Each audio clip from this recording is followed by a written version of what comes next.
My name is Jordan Matthews. I'm 28 years old. And 3 days ago I made a choice that got me disowned by my own sister. But I'd make that same choice again in a heartbeat. This is the story of how Christmas destroyed my family, and how I learned that blood doesn't always mean loyalty. My sister Brianna is 31. Growing up we were close. She was my protector, my role model, the person I looked up to most. She was smart, beautiful, confident. Everyone wanted to be around her. When she started dating Marcus 5 years ago, I liked him immediately. Marcus was 29, worked in construction, and had the kindest eyes I'd ever seen. He wasn't flashy or loud. Just solid. He's different, Brianna told me when they first got together. He actually listens. He cares. Within a year they had their first child, my nephew Carter. 2 years later came my niece, Zoe. Marcus worked his ass off for those kids. 50-hour weeks on construction sites. Came home exhausted, covered in dust, but always made time to play with Carter and Zoe. Brianna didn't work. She stayed home with the kids, which was fine, except she developed expensive tastes. Designer bags. Weekly nail appointments. New clothes every month. Marcus makes good money, she'd say when I questioned her spending. He can afford it. But I saw the strain on his face. The way he'd check his bank account and wince. The way he'd skip meals to make sure the kids ate. I never said anything. It wasn't my business. Until Christmas came. It was early December when Brianna announced what the kids needed for Christmas. We were at our mother's house for Sunday dinner. The whole family was there. Carter wants the new iPad, Brianna said casually, scrolling through her phone. And Zoe wants an iPhone 15. The pink one. Marcus, sitting beside her, nearly choked on his food. Babe, they're 6 and 4. So, kids have phones now. It's normal. An iPhone 15 costs over $1,000. And an iPad? Are you saying you can't afford it? The table went quiet. Marcus shifted uncomfortably. I'm saying maybe we should get them age-appropriate gifts. Toys. Books.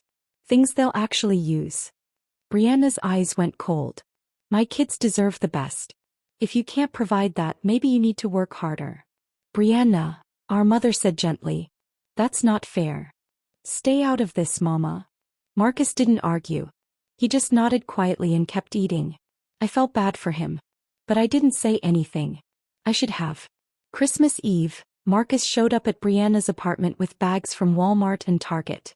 I was there helping Brianna wrap gifts, while the gifts he bought for herself. Marcus walked in smiling nervously, carrying 4 shopping bags. Hey babe. Hey Jordan. I got the kids presents. Brianna looked up from her phone. You got the iPad and iPhone? No, but I got them some really great stuff. Look.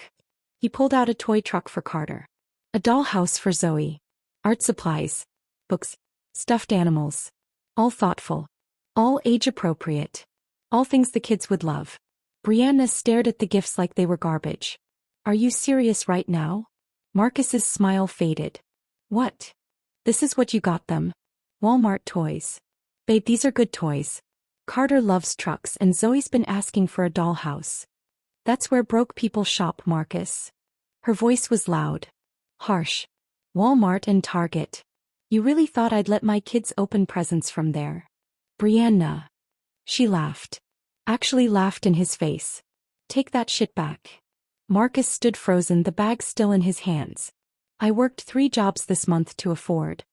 3 jobs and you still can't get them what they asked for? She stood up, arms crossed. Then maybe you need a 4th job. Or maybe you're just not man enough to provide. I couldn't stay quiet anymore. Brianna, that's enough. Stay out of this, Jordan. No. You're being cruel. She turned on me. This is my family. My man. My business. He's working himself to death for you and those kids. And he should. That's what fathers do. Marcus's face was completely defeated. He looked at the bags in his hands, then at Brianna, then at the door. I'll take them back, he said quietly. Good. And don't come back unless you have what they actually wanted. Marcus turned toward the door. As he walked past me, I saw tears in his eyes. Marcus, wait, I started. It's okay, Jordan. I'll figure it out. He left. The door closed behind him. And Brianna smiled like she'd won something. What happened next made my blood boil. Brianna walked to the window and pulled out her phone. What are you doing? I asked. Look at him, she said, snapping a photo of Marcus walking to his truck in the parking lot below. In the photo, his shoulders were slumped. His head was down. He looked broken. Brianna, don't. But she was already typing. She sent that photo to everyone in her contacts, including our family group chat. The caption read, "When your baby daddy can't even afford to spoil his own kid's face with tears of joy, Walmart really?" Embarrassing. My phone buzzed with the message. I stared at it horrified. Did you really just send that to everyone? Yep. Maybe he'll be embarrassed enough to actually step up. You sent it to Mama? To his friends. And? He grinned. Oh, and I sent it to someone else too. Who? She showed me her phone. A text thread with a contact saved as D Fire Red Heart. The photo. Sent. With a message, "This is what I'm dealing with. You still want to come over later?" My stomach dropped. Brianna, who is that? None of your business. Are you cheating on Marcus? He shrugged. We're not married. I can do what I want. I couldn't believe what I was hearing. He's working 3 jobs for you and He's working 3 jobs and still can't provide. That's not my problem. You're disgusting. Get out of my house, Jordan. Gladly. I grabbed my coat and left. But I wasn't going home. I drove around for 20 minutes looking for Marcus's truck. I finally found it parked outside a 24-hour diner. I went inside and saw him sitting in a corner booth, staring at a cup of coffee. He didn't even notice me until I slid into the seat across from him. Jordan. He looked surprised. What are you doing here? I saw what she did. The photo. The text. Marcus, I'm so sorry. He looked away, jaw tight. It's fine. It's not fine. What she did was cruel. She's right though. I should be able to provide better. Stop. You're working 3 jobs. You bought thoughtful gifts. You're doing everything you can. It's not enough. For who? For her? Or for the kids? He was quiet. Marcus, those kids don't care about iPads. They care about you.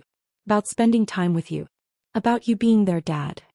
Brianna doesn't see it that way. Brianna's wrong. He finally looked at me. His eyes were red. She kicked me out, Jordan. Told me not to come back unless I have the gifts. I don't even have anywhere to stay tonight. My heart broke. Where were you planning to go? I don't know. My truck maybe. Or find a cheap motel. I made a decision right then. No. You're coming to my place. Jordan, I can't. Yes, you can. I have a guest room. It's yours. Until you figure things out. Your sister will lose it. I don't care. He stared at me for a long moment. Then nodded. Thank you. Marcus stayed at my apartment that night.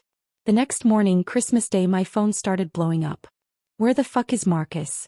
He better not be at your place. Jordan, answer me. I know he's there. You're really choosing a man over your own sister? I finally responded. He's staying here until he gets on his feet. You kicked him out. What did you expect? Her response was immediate. You're dead to me. Don't ever contact me or my kids again. Then she called. I answered. How could you? She screamed. He's my man. My kid's father. You had no right. You kicked him out, Brianna. You humiliated him. You sent that photo to everyone. Because he deserved it. And now you're harboring him like some kind of hero. I'm helping someone who needed help. He's manipulating you. Can't you see that? The only person being manipulated here is Marcus. By you. I'm your sister, Jordan. Family. And you chose him. You chose cruelty over compassion. You chose pride over decency. And yeah, when it came down to it, I chose him. Because he deserves better than what you've been giving him. You're going to regret this. No, Brianna. I don't think I will. She hung up. Within an hour, my phone was flooded with messages from family members who'd seen the group chat. Some supported me. Most didn't. You shouldn't have gotten involved. That's her man. Let them work it out. You're breaking up a family. But a few messages stood out. From my mom, you did the right thing, baby. I'm proud of you. From my cousin, Brianna's been treating that man like trash for years. Someone needed to stand up for him. And one from an unknown number. Thank you for seeing me. Marcus. A week later, Marcus was still staying with me. He'd started looking for a studio apartment. Applied for assistance programs. He was getting back on his feet. And then Brianna showed up at my door. I opened it to find her standing there, arms crossed, eyes red. We need to talk. There's nothing to. I'm pregnant. I froze. What? I'm pregnant. And it's not Marcus's. My stomach dropped. Brianna. It's Damon's. The guy I've been seeing. He found out and ghosted me. Won't answer my calls.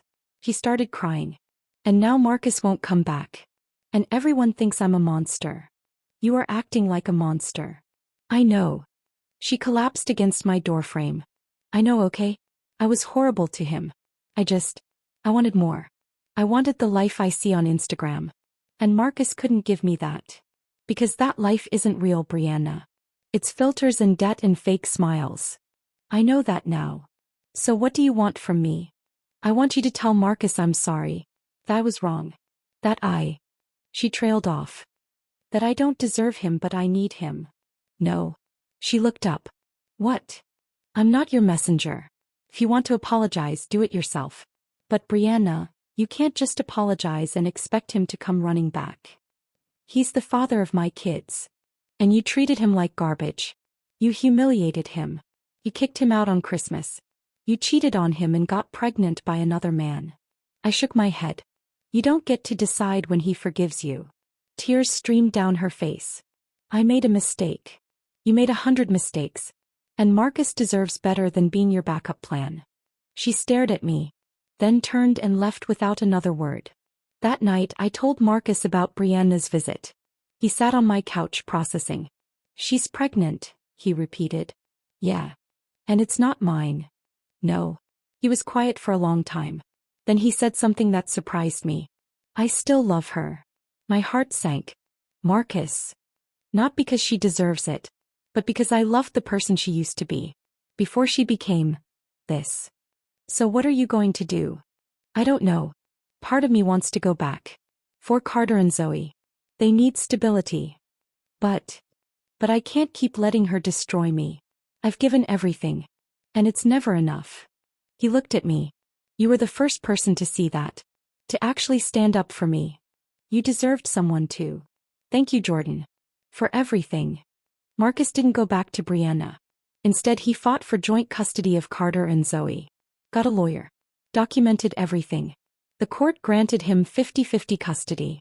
He got his own apartment. A stable one-job schedule. And most importantly, he got his kids half the time, without Brianna's manipulation. Brianna had her baby. A boy. Damon never came back. She reached out to me once, apologizing. I accepted. But our relationship would never be the same. As for Marcus and me, we became close friends. He's one of the best people I know. And when people ask if I regret choosing him over my sister, I tell them the truth. I didn't choose him over her. I chose kindness over cruelty. I chose compassion over pride. And I'd make that choice again every single time.